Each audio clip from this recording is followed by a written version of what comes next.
No chemicals or preservatives, just 100% honest to goodness hickory smoked meat. Let's put another shrimp on the barbie. Boy, some chicken wings have really hit the spot. You ain't got no better food like some chicken wings, some baby back ribs, some fries or something? Look at that, just two guys talking, am I right? We're just talking.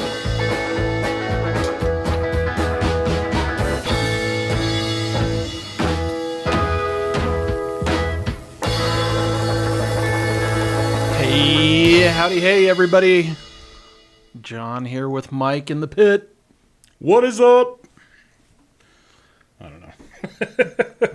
I need a catchphrase. What's cooking? Good looking? I don't know. I know, I can't help but laugh every time in that intro. Put another shrimp on the barbie. Yeah. I'm not a big shrimp fan. It's fine. I mean, I'm not way into it. I know people love it. So I'm weird because I like prawns. Like Okay. the big shrimp, like Gulf prawns. Yeah. In a boil, I'm down. Really?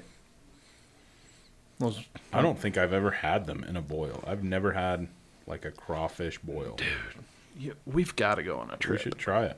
I like it. Yeah. I'm into it. It looks delicious, but I just Yeah. Anyways. Yeah.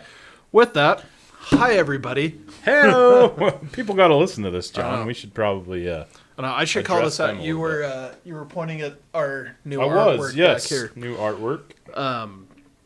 This was in my office before I bailed on, corporate life. Nice. This was Clay's first ever picture that he drew, like, of people. Oh, okay. I like it. That you could, like, really tell there were people. Yeah. And that's me, Nice. and that's my barbecue. Hey, that's awesome. I'm digging it. Teaching my boy right. Heck yeah, man. Don't draw dad unless you're going to draw his barbecue at the same time. That's awesome. So, I found that last week while I was going through some stuff, and I was like, I know where this can go. There you go. So, heck yeah. Heck yeah. Yeah, he is very much into art projects and painting and coloring, and so That's cool.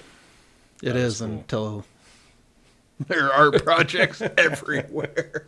Till the fridge is covered and you're like, oh my gosh. No, it's fun. So, yeah. What are we talking about, Mike? I don't know. This is kind of a weird episode because we're trying to plan ahead because life's getting busy. And so we're trying to have some episodes in the vault so that when we can't record, we can record. And we did all our catching up on the last episode, so it feels inauthentic to do it again. I know. We're saving this one so no one has to rewatch an old episode like they did at some point in the past whenever this one airs. Yeah. This is going into the vault. So Mike and I just got done recording an awesome episode that you're going to love. Try and guess which one it is. Wink, wink. But what are we talking about in this one? So I think that this is really good for our listeners because we are backyard barbecuists.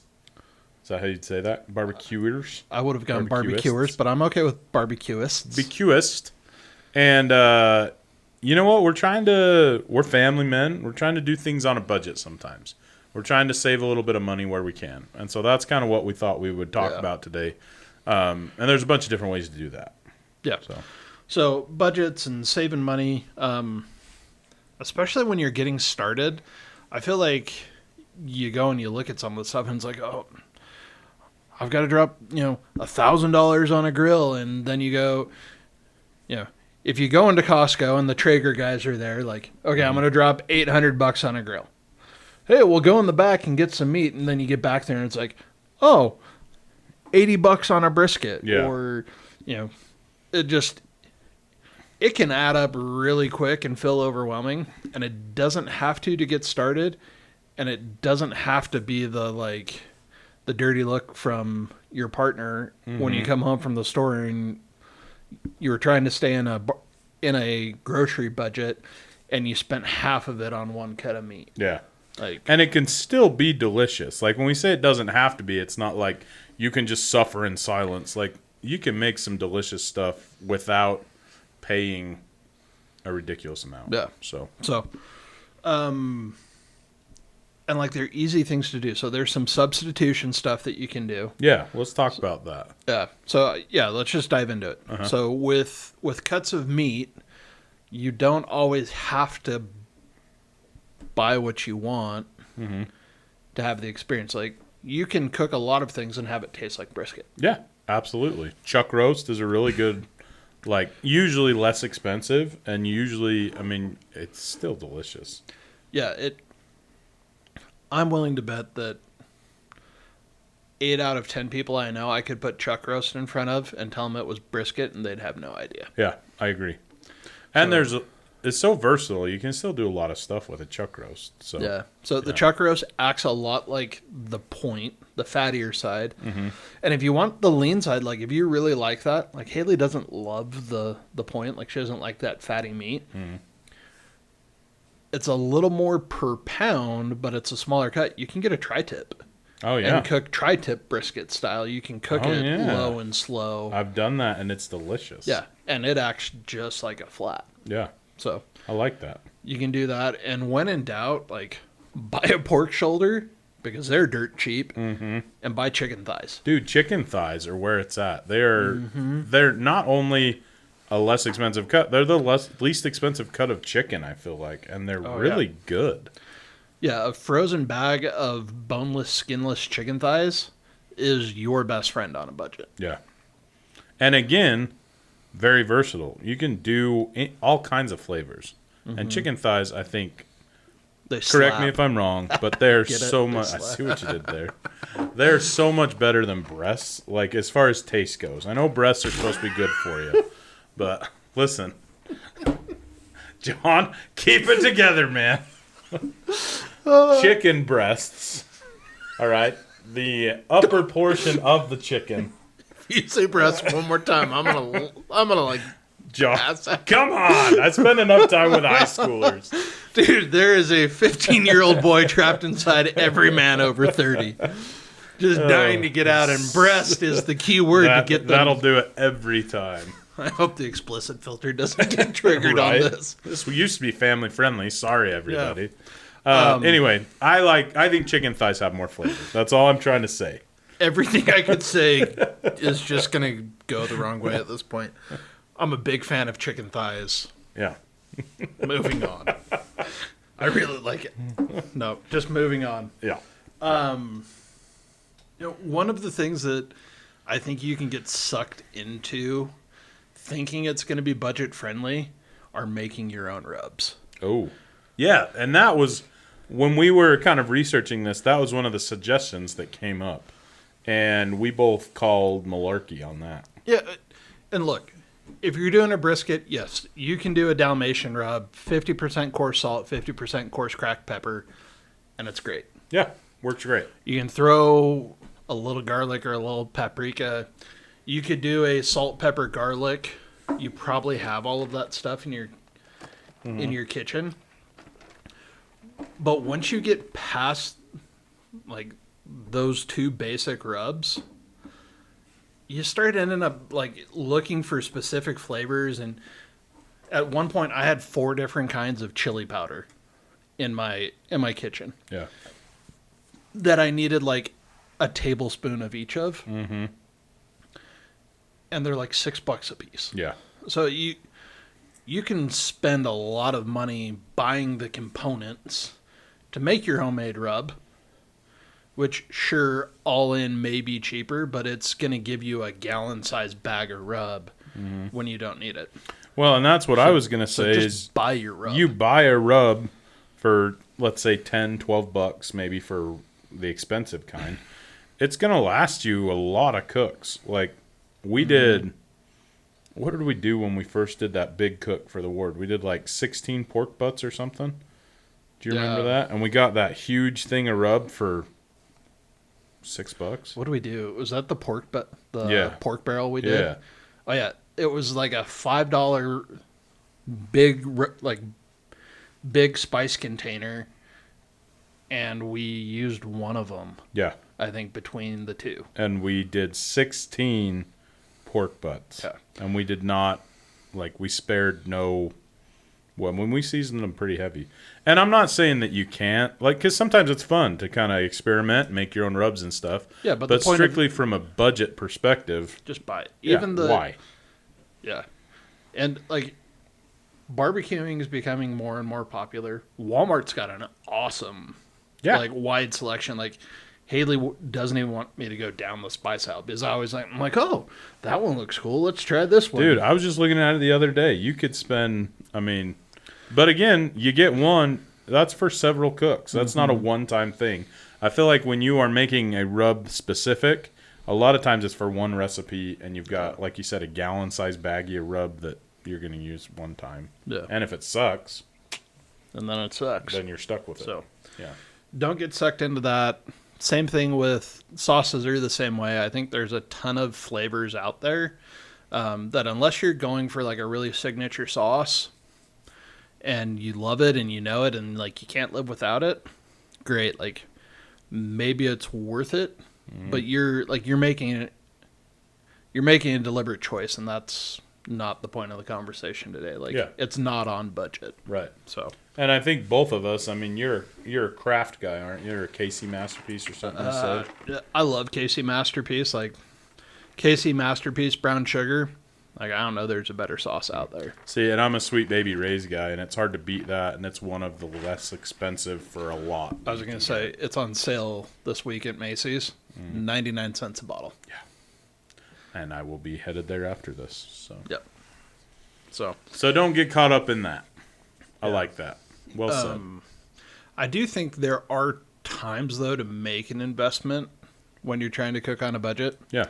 And sometimes that comes in the tools. Like, we've talked about this before. Having a vacuum sealer can save you a ton of money. Yeah, I agree. And, if you're really hard up against it, use some Ziploc bags. But that vacuum sealer's so nice. Keeps everything way fresher. Yeah. Than bags. You're not going to have to deal with like freezer burn, stuff like that. Well, and it helps you on two sides. Like, one, you can buy bulk meat. There's a great account on Instagram. I think it's the Meat Dad or something like that, where he talks about, he's a butcher, and he talks about, buying a whole sirloin in a bag or buying a whole rib roast in a bag, whole tenderloin, and then cutting it up to your own steaks, your own roasts, and then you throw that in a vacuum sealer, and like it will keep forever in your freezer. And a whole rib roast, even when they're not on sale, like a whole rib roast is normally $9 or $10 a pound. A ribeye is normally 19 or 20 bucks a pound. So you can literally cut it in half. And then you've got something to cut it up, seal it well, and then not lose it when you don't cook it in the next 2 months or something. Yeah. I like that. And these vacuum sealers, even cook stuff. Like Whitney just told me the other day, you need to smoke and pull another one of those hams. Because I did that at Christmas. Yeah. And we've been doing it. And she'll pull it out and put it in pasta. She'll put it in salads. Like, it's so versatile. And even like on really busy nights, you pull out some pulled pork that you've cooked from the freezer and just warm it up, and you've got sandwiches. You throw it in a pan, you warm it up, even throw it in the microwave, heat it up in that vacuum sealed pouch. Yep. Yeah, and you've got a meal. Still moist, yeah, it's pretty good. Yeah, it's great. And when I'm not having this problem as often as I used to as my boys turn into teenage monsters. But it used to be like, even when I cooked, a 10-pound brisket, like I had gobs of leftovers that even if that's all I ate, I couldn't get through it all before it was time to throw it away. Right. You can freeze it and extend the life of it. That's the thing. And we talk about reusing leftovers and stuff, but sometimes, especially if you've been cooking 9 pulled pork butts and, you had it for dinner that night, you're not really feeling it for lunch and dinner for the next 7 days. Yeah. But if you can freeze it and then pull it, it's great. Mm-hmm. Yeah, we've done that a couple of times, and it's great. Yeah. And it's even nice. Like sometimes I just don't want to eat lunch meat Right. Yeah. for lunch, and like being able to go out and grab some picanha and warm it up and Yeah. have real food, like that's a pretty big deal. Yeah. I like that. So, but you hit on something like leftovers, and we've done episodes on leftovers, but I think especially on a budget, if you're planning it, can be awesome. I recently did shredded beef, and I've talked about this before. Yeah. But went to Costco. I bought one of those double packs of chuck roasts. It was $30, I think, For two for pretty that good for that size ones. package. Yeah, Okay. it was a pretty good size Yeah. chunk of meat, cooked up shredded barbecue beef, and that $30 fed my family of 5. So I've got 3 boys, my wife and I, and then my parents and my grandpa. So 5 adults, 3 kids for 2 meals. Yeah. And like it was great. Like it was never like, oh, I've got to suffer through this. Like we had barbecue pork or barbecue beef sandwiches one night, and the next night we did tacos. Yeah. I like that. And I think that that's an important thing too, is if you just do pulled beef, like I mentioned, when you do pulled pork, like it's like, I don't know if I can eat this for the next week. But if you can make it into a completely different flavor profile with tacos or in a casserole or whatever, you know, it's not the same. It's the same thing as when you go to Costco and you buy one of those rotisserie chickens, and you have a casserole, maybe you have a soup. You can use that in multiple meals. Your barbecue can be the same way, and you can add a lot of different flavors into the mix. Yeah, and that kind of, and I can't remember if we just talked about this or not, but the meal planning aspect of it, I think, is really where you can save some money. Is planning, hey, if we cook this on Monday, we can have this on Monday, this on Wednesday, this on Friday, or something like that. We're going to have pulled pork sandwiches on Monday when you cook it, and then we're going to have salads, and we're going to have pulled pork pizza, later in the week. Like, there are lots of different ways you can extend a protein. Right. So, yep.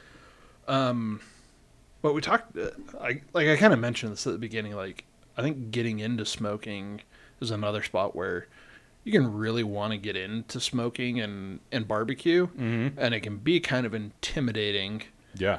It took me years to get a brisket. Yeah, there are big prices involved. You and I are both huge fans of our ugly drums. Yeah, we talk about that all the time. Mine was virtually free because I used a lot of recycled materials. And we love using them. I mean, we've got nice pits now, but they're still some of my favorite, man. Yeah. So I think there are a lot of things you can do DIY sometimes to get into it cheap. And we've talked about grills before, so we don't have to spend a ton of time on this. But an ugly drum smoker. I mean, I look at these all the time because I've got buddies that want to build them now. And you can find a drum for, easy $10 to $20 on Facebook Marketplace. Right. And it really doesn't matter what was in it. You just need a 55-gallon steel drum with a removable lid. And that's sometimes the hard part is a lot of the drums that are there have welded on lids. You do need one that's got a removable lid. Right. But from there, I think the last time I priced it out, it's about $60 worth of stuff. Because you need a grate, you need something to make your basket out of, a thermometer if you're going to get fancy, and that's a handle. Yeah. Like those are really the things that you need to build one of those. Right. And you can throw it together in a weekend. Yeah, and I mean we have and we've talked about the designs, I think, so I'm not gonna spend a ton of time, but we have pipe nipples on the bottom of ours that you can cover up with caps. I've seen people that just drill holes and cover them with magnets, and then you can cover part of it. Like, it doesn't have to be expensive, and dude, I'll tell you what, the taste of the food dripping on those coals, yeah, it's unreal. Didn't we talk about a grill that they just have, you can throw charcoal in it just for the flavor dripping on the coals? Dude, it's unreal. I think it's Malcolm Reed that Yeah, was talking that's about right. That's what it was. it. Yeah, Malcolm Reed's got one. Mm-hmm. He's got an offset that you can do that. But the other thing is, the Weber kettle, and there's lots of knockoffs like that you can buy way cheaper. Yeah. That probably perform similarly, I'm sure. Yeah, for a couple of cooks, they'll be fine. I don't know anything stands up to the test of time and like has the longevity of a Weber. Mine's gotten the crap kicked out of it, and it's still fantastic. Yeah. So. But I think you do that, and for $80, you can get an 18-inch for $100. You can get a new 22-inch, and dude, you can cook all sorts of things in one of those. Yeah. Use a snake method, use a heat deflector, and you can low and slow cook a pork shoulder for 8 to 12 hours if you have to in one of them. Yeah, you can. So, and I didn't realize that until years after owning a Weber, that you could low and slow something and it makes some pretty good stuff. Yeah. So yeah. Lots of options there for a good budget-friendly cooker. Yeah. So absolutely. I mean, and we've talked about the origins of barbecue. People used to just dig holes and put some coals in them. So yeah, I mean that's barbacoa. Like yeah, that's still a very popular method of. Let's take the cow's head, which is the only thing that we don't sell at the market. Mm-hmm. Put it in a pot and bury it in the ground and build a fire on top of it. Yeah. So lots of options there. So I think the moral of the story is barbecue's delicious. It doesn't have to be expensive if you're up against a budget. For sure. And just go do it. Yeah. That's the thing. Just do it. Like, it's not rocket science. We love it, and so we're always talking about different techniques and crap. I mean, people have been cooking meat over fire in caves for millions of years. Like, just do it and have fun with it. That's the key, I think, is just to enjoy it. So. Alrighty. Well, I think you've got it. Yeah. Go save some money. Or don't. Do whatever you want. Who are we to tell you what to do? But if your wife asks, John and Mike had some great budget ideas that you need to try out. 100%. To have barbecue all week long and save your family money. There you go. So, it's a win-win. Until next time, I'm John. I'm Mike. And we are Fat Guys with Smokers. Thanks for listening to the Fat Guys with Smokers podcast. Be sure to check us out on Instagram and Facebook. Leave us a comment. We'd love to hear from you. Be sure to subscribe so you don't forget to tune in for even more nonsense from a couple of Fat Guys with Smokers.